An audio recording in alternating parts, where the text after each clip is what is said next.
बसनिया बांध प्रभावितों द्वारा हजारों की संख्या में बांध से प्रभावित ग्राम के ग्रामीण रैली निकालकर जिला कलेक्ट्रेट पहुंचे, जहां बांध बनाए जाने का विरोध प्रदर्शन किया गया व कलेक्टर मंडला को मुख्यमंत्री के नाम ज्ञापन दिया गया। ज्ञापन में कहा गया है कि इस बांध से मात्र 8,780 हेक्टेयर की सिंचाई होगी, जबकि 6,343 हेक्टेयर की भूमि डूब में आएगी। क्या काश्तकारों की 2,443 हेक्टेयर कृषि, 1,793 शासकीय और 2107 हेक्टेयर वन भूमि को डुबाकर क्या 100 मेगावाट बिजली उत्पादन उचित है, जबकि ये जंगल जैव विविधता से परिपूर्ण है। ज्ञापन में शंका जाहिर की गई है कि डूब क्षेत्र की गणना अभी तक टोपोशीट से नहीं हुई है। जब प्रत्यक्ष गांव-गांव जाकर जमीनी सर्वे होगा तो विस्थापित होने वाले गांव और डूब जमीन के रकबा में बढ़ोतरी होगी, जिसका बड़ा उदाहरण है बरगी बांध। दूसरी सबसे महत्वपूर्ण बात यह है कि मंडला जिला संविधान की 5वीं अनुसूची के तहत वर्गीकृत है, जहां पैसा अधिनियम प्रभावशील है। इस परियोजना के संबंध में प्रभावित ग्राम सभा को किसी भी तरह की जानकारी नर्मदा घाटी विकास विभाग द्वारा नहीं दी गई है। यह आदिवासियों को पैसा नियम के तहत प्राप्त संवैधानिक अधिकारों का हनन है।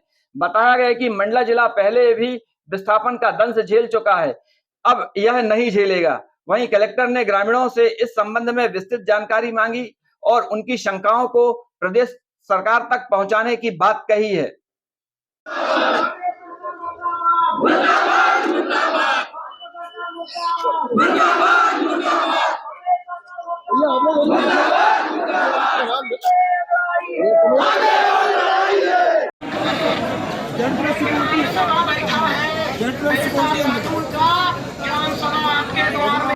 आप पूछना चाहते हैं काम करो,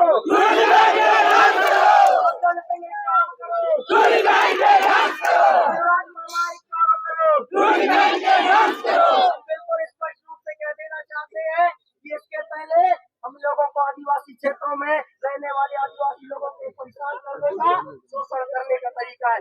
सबसे पहले हमारे इस जिला में एक बांध आया, उस बांध का नाम क्या था?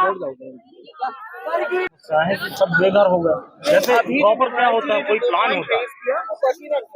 अगर हमारा जितना डूबने जा रहा है उससे कम सिंचाई हो रहा है, डजंट मेक सेंस। ठीक है, तो वो पॉइंट टेक्निकली भी हम वो आपको ये दिया है, इसमें पूरा है और मेरे पास भी रिपोर्ट आ जाएगी। और आप उसमें एक चीज मैं ये कहना चाहूंगी, आप लोगों ने जो भी ग्राम सभा में पारित किया है, ये मुझे ओरिजिनल कॉपी मत देना, मुझे इसका फोटोकॉपी बनवा दो, ठीक है। और ये ये तो भी दे दो, आप एक आवेदन के रूप में बना के मुझे आप उपलब्ध करवा दो।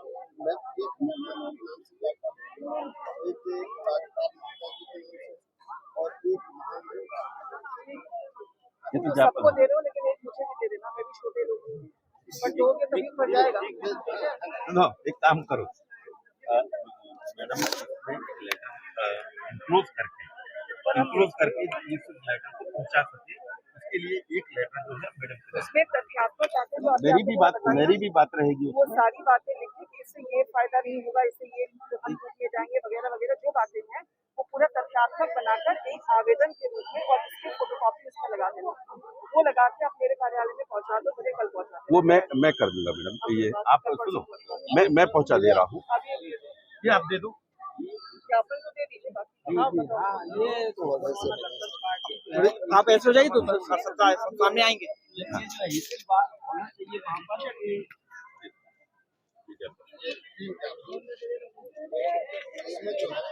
ये भी तो वही है ना, आपका इसके समर्थन में आप ओरिजिनल आप हटा लो, ओरिजिनल अभी हटा लो, वो आपके काम आएगा। आप इसको फोटोकॉपी करके एक आपको दिखाई भी बनवा देंगे, सारा पूरा तथ्यात्मक जो बातें आपको मुझे बताएंगे, पूरा तथ्यात्मक अगर आप मुझे वो मैं करता हूँ, वो मैं करता दे दीजिए, मैं अरे आप मैं इधर लेटर लिख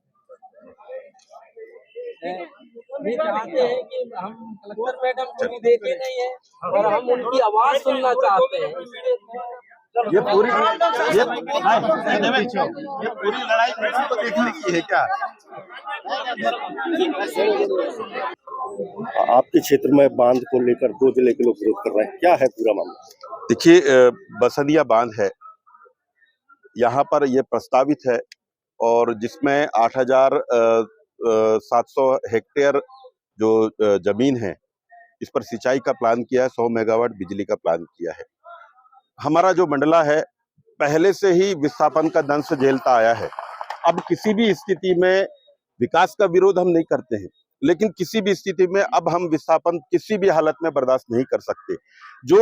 ये जो बसनिया बांध की बात हो रही है, पहले जो प्रस्ताव था जिसमें किसी भी प्रकार के डूब नहीं आ रहा था, लेकिन बांध की ऊंचाई बढ़ाकर उसमें 100 मेगावाट बिजली पैदा करने की वजह से मंडला के 18 गांव और डिंडोरी के 13 गांव, जिसमें 31 गांव डूब में आ रहे हैं, उनका विस्थापन होगा। विस्थापन हम किसी भी स्थिति में बर्दाश्त नहीं कर सकते।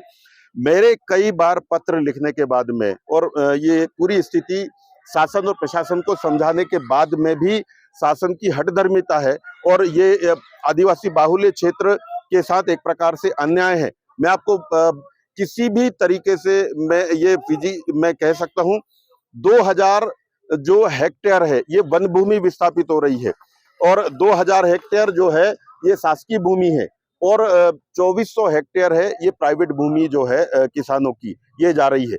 सिर्फ 2000 हेक्टेयर एक्स्ट्रा सिंचाई के लिए आएगा, मतलब ये मान के चलिए 2000 हेक्टेयर वन भूमि डूब में आना कितनी बड़ी बात है, कितनी बड़ी संपदा का है। हम किसी भी स्थिति में अगर इसकी ऊंचाई थोड़ा सा कम कर दें, बिजली उत्पादन की बातें अगर भूल जाएं, किसी भी प्रकार से विस्थापन नहीं होगा और एक लिफ्ट इरिगेशन के माध्यम से हम सिंचाई परियोजना आसानी से मांगी जा सकती है।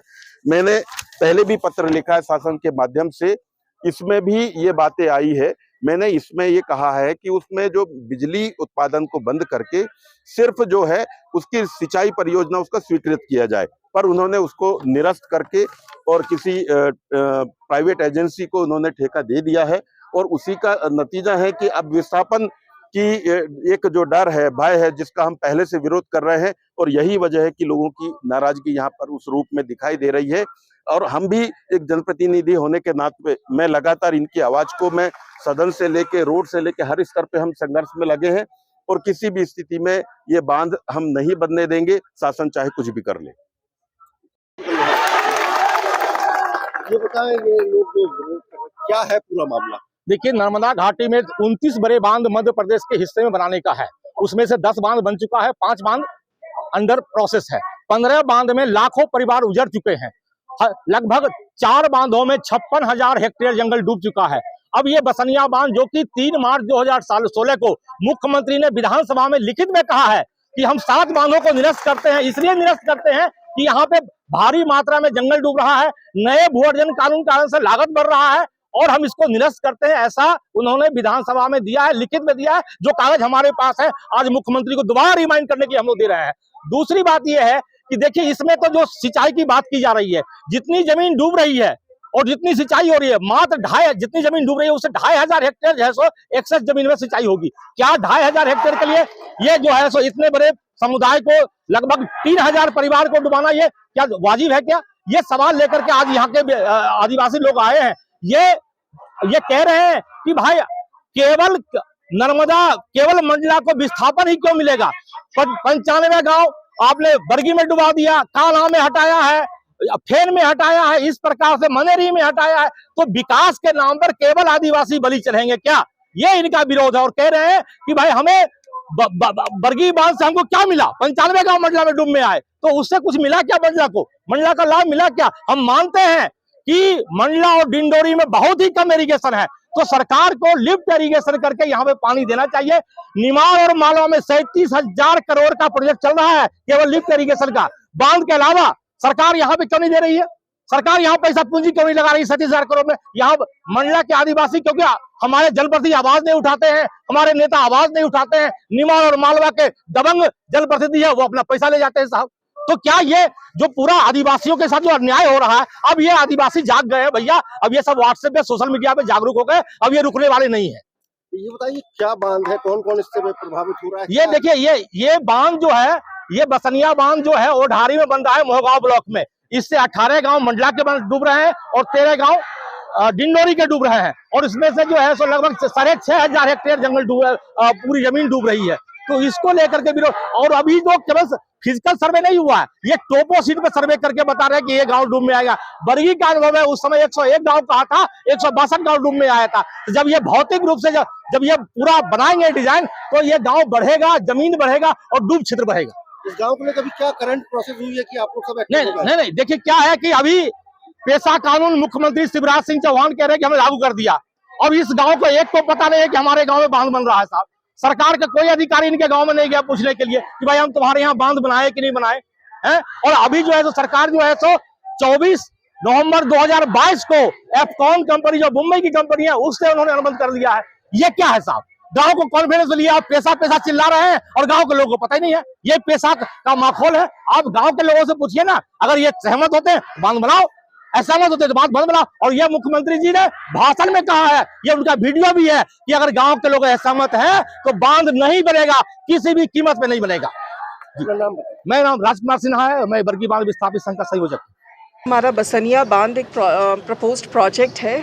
उसके संबंध में संबंधित जो हमारे करीब 31 गांव जो वहाँ पर हैं, मंडला और डिंडोरीज के अलग 18 विलेजेस हैं। तो हमारे ज़िले के जो लोग हैं वो आज यहाँ पर पहुँचे थे। उनके मन में कुछ शंकाएं हैं उसकी फिजिबिलिटी को लेकर, उसका जो क्षेत्र में क्या असर और कितना उससे इरिगेशन होगा, कितना उसमें जो है डूब में जाएगा और उससे उनकी जीवनी पर किस तरह से प्रभाव पड़ेगा। इन सारे विषयों को लेकर उन्होंने अपनी बातें रखी हैं। इस संबंध में हमने उनको ये भी कहा है कि क्योंकि आज एक ज्ञापन में केवल ऊपर से उन्होंने बातें रखी थी, तो मैंने एक तथ्यात्मक और सभी बिंदुओं पर एक प्रतिवेदन उनसे मांगा है और आवेदन उनसे मांगा है। और इसके साथ ही हम अपने जो एज अ कलेक्टर मेरी जिम्मेदारी ये है कि अगर उसमें टेक्निकल फिजिबिलिटी को लेकर भी अगर कोई विषय रेस किया जा रहा है तो कम से कम शासन और भोपाल को इसके बारे में अवगत कराएं और उसके बारे में हम लोग ऊपर यानी कि भोपाल को ज़रूर सूचित करेंगे। जहाँ तक मुझे बताया गया है कि ये प्राथमिक जो सर्वे काम होता है जिसमें कि हम कितने किसान इंक्लूड होंगे, किसका घर है, जो फिजिबिलिटी स्टडी के बाद जो हम एक प्राथमिक सर्वे करते हैं वो प्राथमिक सर्वे के लेवल पर ये काम पहुंच चुका है, लेकिन अभी शुरू नहीं हुआ ये।